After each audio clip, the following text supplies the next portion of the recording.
When Fred was searching for an apartment, he did his due diligence and found a place within his price range, but he didn't expect his landlord to not stick to their end of the deal. After he realized his landlord's true motives, Fred was able to use a cunning plan to avoid court and get what he was due from his greedy landlord. Fred was searching for a house to live in after years of renting apartments, so he talked his landlord into changing his lease to a month-to-month contract instead of a longer-term commitment. He and his landlord agreed on a higher monthly rent to compensate for the lack of security, and Fred signed a contract to make his new agreement legal, but maybe he should have taken photos of his contract while it was still in his hands. Along with the higher rent, Fred and his landlord agreed to remove a section of their previous agreement requiring 90 days notification before Fred moved out, because he would soon be finding out on short notice when he would be able to move into a new place. But Fred should have made sure that his landlord was in the same room as him when he agreed to this. Fred signed the contract in the office below his apartment, but his landlord wasn't present for the signing, so one of his employees handled it. After signing, Fred asked for a copy of the contract for his records, so the employee turned on the copier. Only there was an error symbol on the machine, so the employee asked Fred if he could come back later to pick up his copy. He naively agreed and went back up to his apartment. After about 30 minutes, Fred got a text to pick up his copy of the contract. Not thinking twice about it, he didn't double-check the information on the papers he was handed to make sure it was the same contract he had originally signed off on.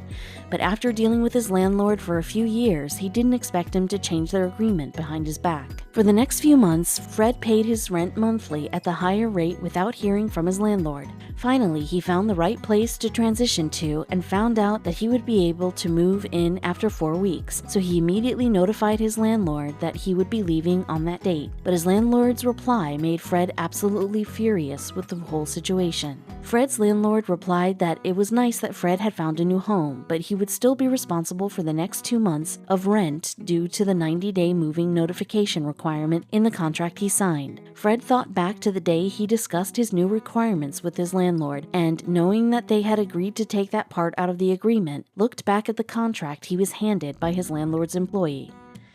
Sure enough, there was a sentence about a 90-day moving notification requirement in the contract Fred had, but he also noticed another detail that was in his favor. His signatures on the top and bottom of each page, verifying that he had read the document, had mysteriously moved to the middle of each page, as if the document he had signed was edited to add extra text to the contract. Knowing this, Fred realized that his landlord had tricked him, and he wasn't about to get away with it.